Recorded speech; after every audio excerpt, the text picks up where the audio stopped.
In 202 BCE, the armies of Scipio Africanus and Hannibal Barca collided on the plains of North Africa, the Battle of Zama. Facing a terrifying charge of Carthaginian war elephants, Scipio executed a precise maneuver. He organized his Roman legions into vertical columns, creating wide physical channels in his lines.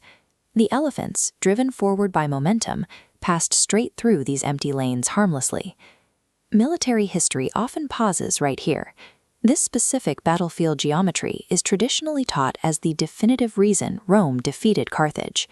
But focusing solely on the tactical brilliance of two generals on a single afternoon obscures the actual mechanics of Roman victory.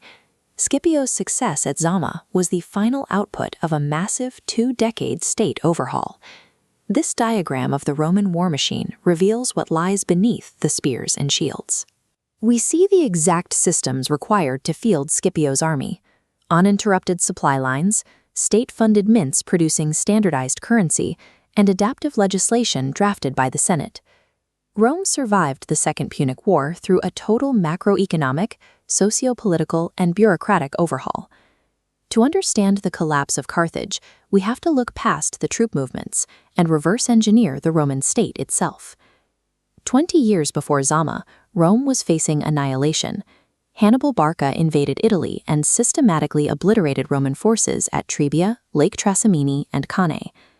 Hannibal operated with a unified, singular command structure. Rome relied on a rigid and deeply fractured political hierarchy. This network graph illustrates the flaw in the Roman consular system.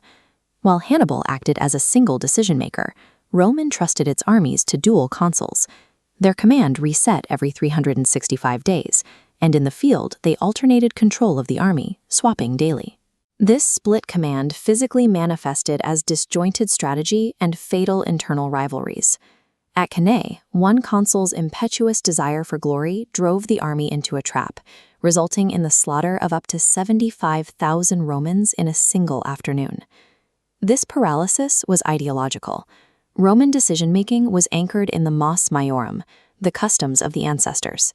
Within the Senate, traditionalist factions feared that adopting flexible, unconventional military tactics might shift the balance of power, empowering the plebeian classes and disrupting long-standing patrician dominance. The catastrophic early defeats were the terminal symptoms of a rigid, traditionalist hierarchy utterly unequipped to fight an unconventional adversary. Following Cannae, the Senate appointed Quintus Fabius Maximus as dictator. He made a highly controversial calculation: Rome would completely stop engaging Hannibal in direct battle. By establishing a deliberate zone of avoidance, Fabius harassed Carthaginian supply lines while securing the Republic's most critical resource: time. The Senate utilized this time to overhaul its bureaucracy. They normalized legal mechanisms like Proconsular Authority, which allowed competent generals to maintain command of their legions for years, rather than rotating out after a few months. However, maintaining a war of attrition across multiple fronts exerted extreme financial strain. The state treasury, traditionally reliant on plunder and standard taxation, rapidly depleted. To survive, Rome executed a systemic fiscal pivot. The state began securing massive emergency war loans, called tributa, directly from its wealthiest citizens. Simultaneously, around 211 BCE, the Republic introduced a unified silver currency, the denarius. This allowed Rome to definitively streamline and standardize military pay and taxation across its expanding war theaters. Fabius's deeply unpopular avoidance tactics provided the shield the state required to transition from a primitive plunder economy into a highly managed fiscal machine. The slaughter at Cannae triggered an immediate demographic crisis. A massive percentage of Rome's military-aged male population was gone. Historically, the Republic rigidly restricted army service to its land-owning citizen classes. The manpower vacuum forced a radical integration. The state authorized the purchase and arming of slaves, offering them freedom in exchange for military service. Recruitment expanded outward, pulling in vast numbers of non-citizens and allied Italian forces who were heavily incentivized by the prospect of earning full Roman citizenship. This integration sent a shockwave through Roman culture.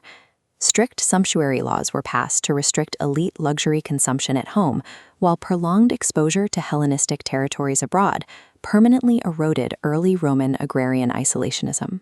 The war systematically destroyed the traditional Roman demographic. To survive, the Republic had to rebuild its legions into an inclusive, cosmopolitan force that laid the ideological groundwork for a sprawling empire. Which brings us back to the sands of Zama, as Scipio Africanus executes his final maneuvers against Carthage. Scipio held command on this battlefield only because the Senate had normalized proconsular authority, allowing him to hone his leadership over years of campaigning. His decisive flanking maneuver was carried out by Numidian cavalry, a direct result of Rome's aggressive diplomatic integration of allied and non-citizen forces.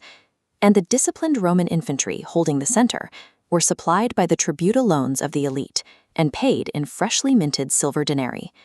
Hannibal was defeated by a state architecture that did not exist when he first crossed the Alps and invaded Italy. The immense pressure of the Carthaginian threat acted as an evolutionary crucible. It forced a rigid regional republic to forge the exact economic, bureaucratic, and cultural machinery required to rule the Mediterranean.